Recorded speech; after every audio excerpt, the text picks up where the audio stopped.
நண்பர்கள் அனைவருக்கும் வணக்கம். அனைவருக்கும் இனிய பொங்கல் நல்வாழ்த்துக்கள். மகாபாரத போரின் போது அஸ்வத்தாமன் எய்த பிரம்மாஸ்திரம் உத்தரையின் கருவில் இருந்த கருவை இறக்கச் செய்தது. முழு பிரம்மச்சரியத்தை கடைபிடிப்பவர் தொட்டால்தான் குழந்தை உயிர் பெறும் என்று இருக்க 16,000 மனைவிகளை கொண்ட கிருஷ்ணர் தொட்டவுடன் குழந்தை எப்படி உயிர் பெற்றது? அது எப்படின்னு இந்த பதிவில் பார்க்கலாம். நீங்கள் இன்னும் நம்ம சேனலை சப்ஸ்கிரைப் பண்ணலைன்னா சப்ஸ்கிரைப் பண்ணுங்கள். வாங்க வீடியோக்குள்ளே போகலாம். பாரத போரில் பீமனோட கதாயுதத்தால் அடிப்பட்ட துரியோதனன் குற்றுயிராக கிடந்தான். அகிலமெல்லாம் ஆணை செலுத்திய அரசன் அனாதையாக கிடப்பதைக் கண்ட அஸ்வத்தாமன் மிகுந்த மனவேதனை அடைந்தான். அப்போது துரியோதனா, உன்னை அழித்தவர்களை இன்று இரவுக்குள் வேரோடு அழித்து அவர்கள் தலையை வெட்டி உன் காலடியில் வைக்கிறேன் என்று சபதம் செய்தான் அஸ்வத்தாமன். இதனை அறிந்த கிருஷ்ணர் பாசறையில் இருந்த பாண்டவர்களை வேறு இடத்திற்கு அழைத்து சென்று விட்டார். பாண்டவர்களை கொல்லும் நோக்கத்துடன் பாசறைக்குள் புகுந்தான் அஸ்வத்தாமன். அங்கு பாஞ்சாலியின் புதல்வர்கள் 5 உறங்கிக் கொண்டிருந்தார்கள். அவர்களை பார்த்தான் அஸ்வத்தாமன். அவர்களை பாண்டவர்கள் என நினைத்து அவர்கள் 5 தலையையும் வெட்டினான்.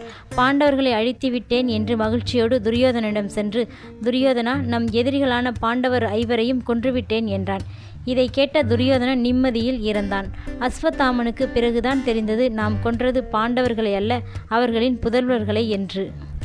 தங்களின் புதல்வர்கள் இறந்ததைக் கண்ட பாண்டவர்கள் அனைவரும் போரில் வெற்றி பெற்றும் தங்களுக்கு பின் நாட்டை ஆள்வதற்கு இருந்த வாரிசுகள் இறந்துவிட்டனரே என்று தர்மன் பெரும் துன்பமுற்றார். அப்போதுதான் அர்ஜுனனின் மகன் அபிமன்யுவின் மனைவி உத்தரை கருவுற்றிருந்தாள். அவளின் மூலம் பிறக்கும் குழந்தையே இந்த அஸ்தினாபுரத்தில் நமக்கு பின் ஆளும். அதனாலேயே அக்குழந்தை நல்ல முறையில் பிறந்தால்தான் வாரிசு இல்லை என்ற கவலை தீரும் என்று நம்பினார் யுதிஷ்டிரன். ஆனால் அஸ்வத்தாமனோ இக்குழந்தையையும் அழித்து பாண்டவர்களுக்கு வாரிசு இல்லை என்ற நிலைமையை ஏற்படுத்தவே எண்ணினான். அதன்படியே அக்கருவை அழிக்க பிரம்மசிரசு என்ற அம்பை ஏவினான் அஸ்வத்தாமன்.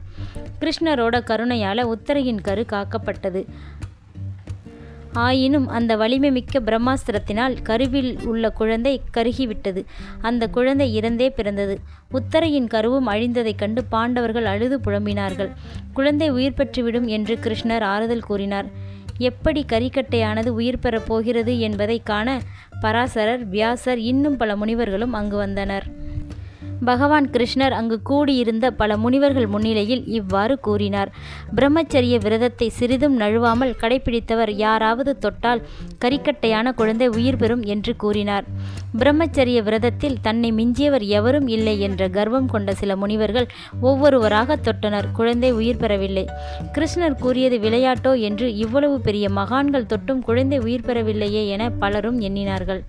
உடனே கிருஷ்ணர், நான் அக்கரிக்கட்டையை தொடுகிறேன், ஒருவேளை குழந்தை உயிர் பெற்றாலும் பெறலாம் என்று கண்ணன் கூறினான். இவ்வாறு கண்ணன் சொன்னதை கேட்ட முனிவர் அனைவரும் சிரித்தார்கள். முனிவர்கள் தாங்கள் நெடுங்காலம் காட்டிலே தவம் செய்தவர்கள், பந்தபாசங்களை விட்டவர்கள், பிரம்மச்சரியத்தை உயிரினும் மேலாக மதித்தவர்கள். நாங்கள் தொட்டே உயிர் வராத போது நீ தொட்டால் உயிர் பெறுமா? உனக்கோ 8 பட்டத்து அரசிகள், 16,000 மங்கையருடன் ராஜகிரீடை செய்தவன், உன் வாழ்வில் ஒழுக்கம் சிறிதேனும் கடைபிடித்ததுண்டா என்று கண்ணனை ஏளனம் செய்தார்கள். உடனே கிருஷ்ணர், நான் தொடுவதால் உருவாகும் நட்டம் ஒன்றும் இல்லையே என கூறிக்கொண்டு கண்ணன் கரிக்கட்டையை தொட்டான். அங்கே அந்த அதிசயம் நிகழ்ந்தது. கரிக்கட்டையான குழந்தை உயிர் பெற்று அழுதது. அக்குழந்தைக்கு பரிசித்து என்ற பெயரையும் வைத்தார் கிருஷ்ணன். இதை கண்ட பாண்டவர்கள் பரவசமடைந்து பரந்தாமனை பாராட்டினார்கள்.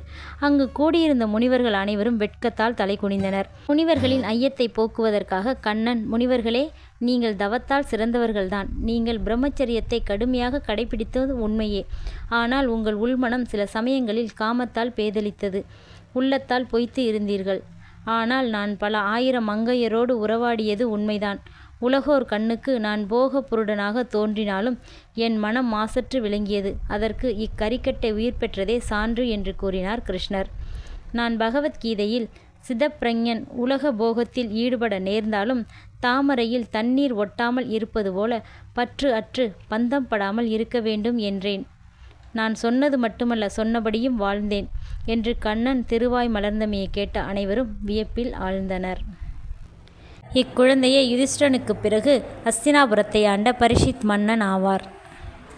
ஓகே நண்பர்களே, இந்த பதிவு உங்களுக்கு பிடிச்சிருந்தா லைக் பண்ணுங்கள், கமெண்ட் பண்ணுங்கள் மற்றும் உங்கள் நண்பர்களுக்கும் ஷேர் பண்ணுங்கள்.